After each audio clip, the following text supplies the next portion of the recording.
सलामती कौंसिल के इजलास में इसराइली नुमाइंदे के रिमार्क्स पर पाकिस्तान का करारा जवाब। सफीर पाकिस्तान आसिम इफ्तिखार ने इजलास में इजहार ख्याल करते हुए कहा कि शुक्रिया जनाब सदर, मुझे कुछ तबसरों का जवाब देने के लिए बात करने पर मजबूर होना पड़ रहा है। इन्होंने कहा कि इसराइल के नुमाइंदे ने शायद आज की बहस में तमाम काउंसिल अरकान और दीगर मुकर्रीन की बात तवज्जो से नहीं सुनी।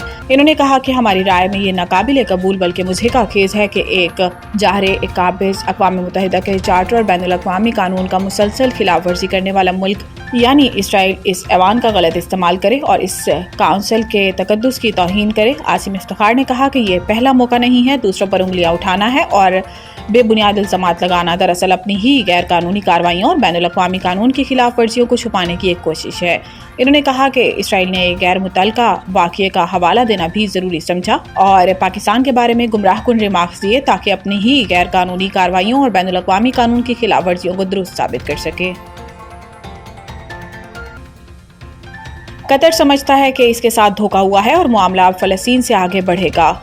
वज़ीर दिफा ख्वाजा आसिफ का कहना है कि कतर समझता है कि इसके साथ धोखा हुआ और कतर में यह एहसास है कि मामला अब फ़लस्तीन से आगे बढ़ेगा। वज़ीर आज़म के हमरा अमीर कतर से मुलाकात में मौजूद वज़ीर दिफा ख्वाजा आसिफ ने गुफ्तगू करते हुए कहा कि कतर पर हमले के मामले पर सदर ट्रंप की नाराज़गी काफ़ी नहीं है। अरब ममालिक को अब यह एहसास हो रहा है कि अमेरिका की पहली और आखिरी तरजीह इसराइल है। ख्वाजा आसिफ ने कहा कि कतर समेत पूरी अरब दुनिया ये समझती है कि उनके साथ धोखा हुआ और वहाँ ये एहसास पाया जाता है कि मामला अब सिर्फ फ़लस्तीन तक महदूद नहीं रहेगा बल्कि आगे बढ़ेगा। ये मसला मुस्लिम उम्मा को हल करना पड़ेगा। इनका कहना था कि अगर खित्ते में अमन कायम हो जाए तो इसराइली वज़ीर आज़म नेतन्याहू एक दिन के लिए भी इक़्तिदार में नहीं रह सकते। जब तक जंग जारी रहेगी नेतन्याहू इक़्तिदार जीतता रहेगा।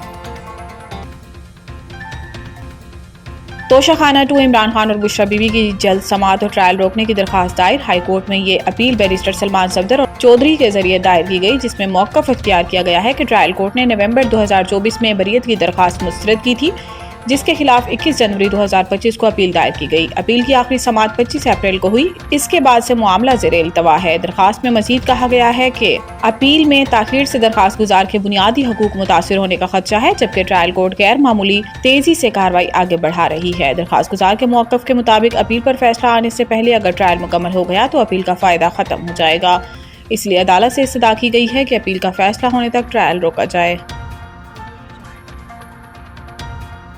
वज़ीर आज़म ने सैलाब-ज़दा इलाकों के बिजली बिलों में रिलीफ के लिए IMF से राब्ते की हदायत कर दी। ज़राए का कहना है कि वज़ीर आज़म ने वज़ारत ख़ज़ाना के हुक्काम को सैलाब-ज़दा इलाकों में रहने वाले अफराद के बिजली बिलों में एक माह के इस्तिस्ना पर IMF से राब्ते की हदायत की है। ज़राए के मुताबिक वज़ीर आज़म ने इस मौका पर कहा कि वज़ारत ख़ज़ाना अब IMF के साथ इस मुमकिन रिलीफ से बातचीत करे। बातचीत का मकसद सैलाब-ज़दा इलाकों में लोगों को फौरी रिलीफ दिया जा सके। ज़राए ने बताया कि शहरों या देहात ये रिलीफ पूरे पाकिस्तान के सैलाब-ज़दा इलाकों में दिया जाएगा। इससे काबिल चेयरमैन PP बिलावल भुट्टो ने भी हुकूमत से सैलाब मुतासरा इलाकों में किसानों के बिजली बिल मुआफ़ करने का मुतालबा किया था। ताहम वज़ीर आज़म ने सैलाब के सबब मुल्क में ज़रई और मौसमियाती एमरजेंसी नाफिज करने का ऐलान किया है।